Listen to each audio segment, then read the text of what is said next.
She ready. One time for my new wig from Amazon. It's my new wig. It's a proper wig from Amazon. It's a proper wig from Amazon. This video is not about that. This video is not about that. But I just wanted to show you my new wig. This video is not about, I ruined it. What's good, guys? It's me, Unfamous, and I am back. Basically, if you've not been following me on social media, you will have noticed that I've not really been there. This video is about me taking a social media detox for a month and why I think that you guys should take it. I'm going to give you a little rundown of my experience, and that's what the video is about. During my time while I've been gone, I've been watching a lot of RuPaul's Drag Race. Before we get going, please make sure that you are subscribed to the channel and that you turn on the notification bell so you never miss a video. Okay, let's go. So last year, one of my friends did a social media detox and she was like, yeah, you know, I did so much more stuff and it was so good and da da da da da, and I really don't need it that much anymore. And I was like, cool. And then my partner started telling me, hey, you should not be on social media so much because you sound like one of those Twitter girls. But I know exactly what he meant. Yeah, and I kind of started to feel myself sort of just spending a lot of time on social media, like just a lot of time. And I thought, do you know what, I'm gonna do one of those detox things just to see, you know, what happens. Now, before going into the social media detox, I was worrying. I was like, everyone's gonna forget about me, and when I come back they're not going to care. I'm going to have no followers. It's going to be terrible, terrible and terrible. I'm not gonna know what's going on in the world, and I might miss all these other opportunities and blah blah blah. I was like, bitch, you wake up and you go on Twitter.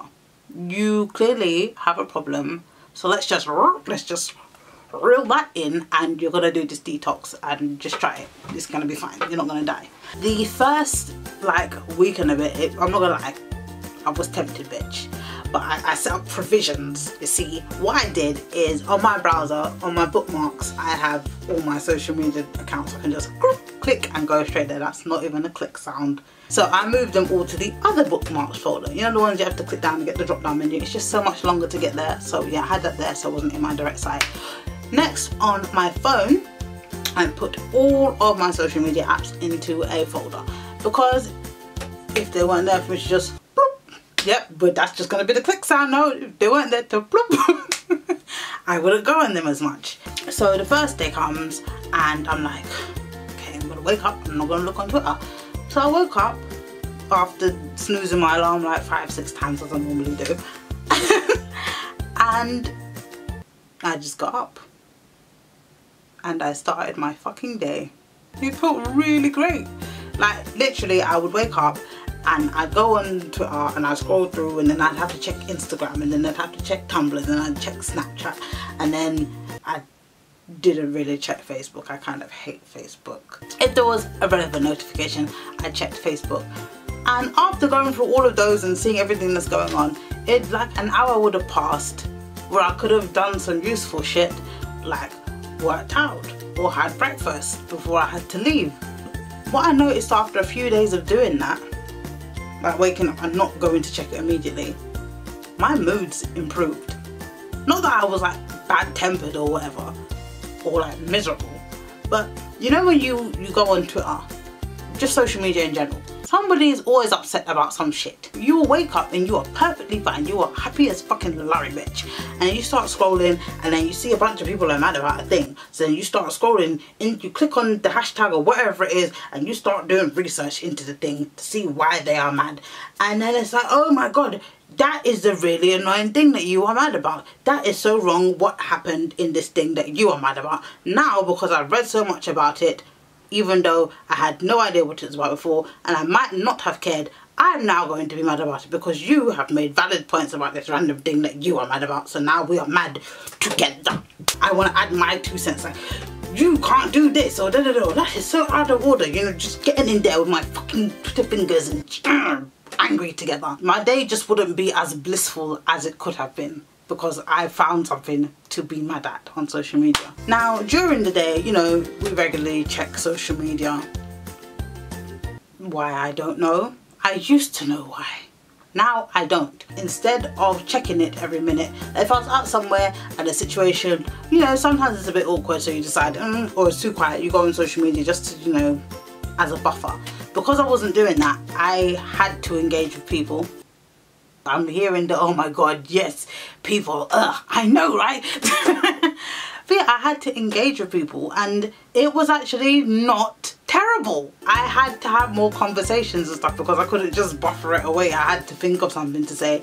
And what happened, I was having better conversations. Like, the quality of my conversations, they went past small talk. And I hate small talk, which is normally why I go on social media. But because I didn't have that to buffer on, I had to actually have in-depth conversations about things. And it was great.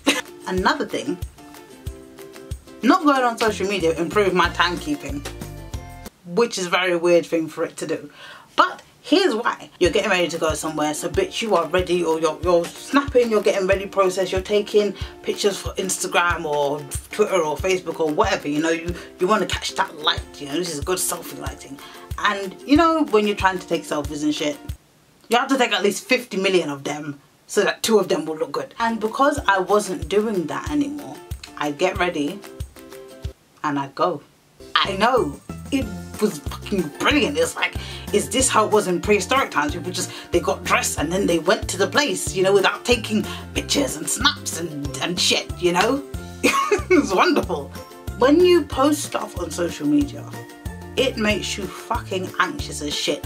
And you may not always clock it because it's part of your kind of your daily routine or whatever, or you've been doing it long enough that you're just used to it now. You don't notice how antsy this shit makes you. Like, you put up a snap or you post a video and then you are watching them fucking numbers. Every fucking notification, bling, bling, oh my god, somebody liked my picture. One more like, yes, yes, this is wonderful, yes, love me. Or how many people have watched my snap? This many people have watched my snap, but they stopped here. Did I get boring at this part? Was I going on for too long? What should I do different next time? Why hasn't this person watched it? Oh, they're going to miss it. There's only like 2 hours left on this, and if they don't watch it in the next 2 hours, what's gonna happen? They're just gonna fucking miss all this greatness that I posted for them specifically to see. Maybe I should do another snap so it brings my snap back up to the top of their feed so they will look at it. Sometimes you'll go and check to see if you have any notifications, even though you didn't even get a fucking notification, because in your head, someone must have said something by now. Or did they like my tweet? Was it funny? Oh, it's got a lot of likes, but likes are not retweets. I want them to retweet it. Because I wasn't posting anything, I wasn't worrying about none of that shit. Like, I was just living my fucking life. Because I had all this free time on my hands now because I wasn't checking stuff, like, I actually clocked how much time I waste on social media. Now, for the first 2 weeks, I played a lot of Candy Crush. I don't know if it was because I just needed to have my phone in my hand and I just couldn't think of stuff to do all the time. But as time went past and I got stuck on the Candy Crush level that I couldn't get past, I'm still not past it. Like, who even fucking plays Candy Crush anymore, Scotty?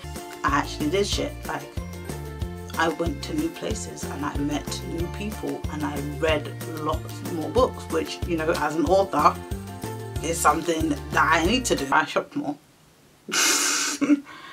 But the point I'm making is I actually did actual things because I wasn't sitting on social media.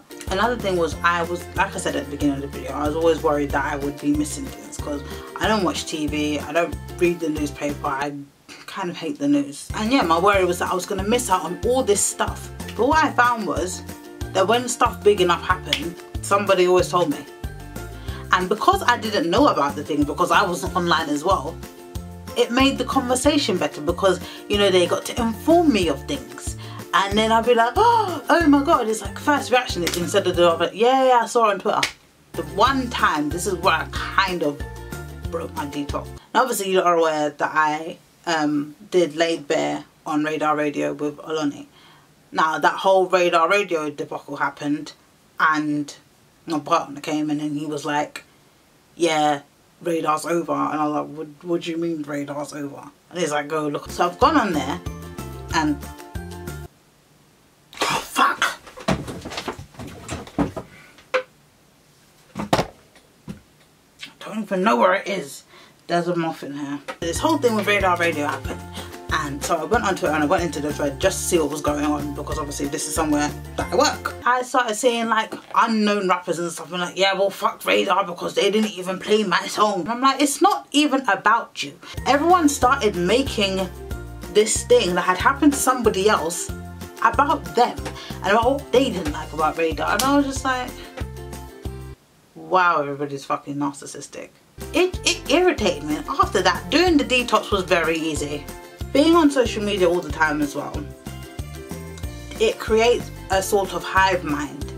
You know, we are the things that we digest, the people that we talk to, the information that we're constantly, you know, taking in. And what I found was when I stepped back from it, not that I'd ever like forgotten my thoughts, but I had more of my own thoughts because I wasn't so wrapped up in what everyone else thought. I was thinking about, okay, well, they've said this and they've said that, and that's a good point, and they believe this and they believe that, so now I'm going to believe that, because we kind of do that subconsciously. Obviously the people that we follow have a similar thought pattern or similar values to us, so it's not like a completely alien thing. But like I said, even from my boyfriend to say like, oh, you sound like a Twitter girl, it's like we sort of have this weird way of integrating into certain groups, which is what we do in life anyway. But it's like, for it to kind of be on social media with people that I'd never met or never spoken to, is kind of, oh, this is a little bit weird. Now, the thing that I said about being scared that, you know, my followers gonna drop, my followers didn't drop, they went up. Like, and what even more, the numbers on my website went up. And what I found was that when I finally did come back and I posted one video on Snapchat, like, the views were a lot higher, a lot quicker, because it was like quality over quantity. We oversaturate things because we want to be seen all the time, and then it's like, when you're seen every now and then, it's like people value your content more. This is just something that I just think that everybody should try. Even if you're not going to stick with it after the month is up or whatever, it's just good to see the way that your life can shift when you're not putting everything online, but you're not making yourself so accessible. You're not just out there all the time, or just looking at everybody else's stuff and being so involved in everybody else's life that you forget to live your own. I hope you guys enjoyed this video. You can follow me on social media, or just go to my website shakirascott.com, where you can read Running Wild, get books and shit. And yeah, I'll be back with some new videos soon.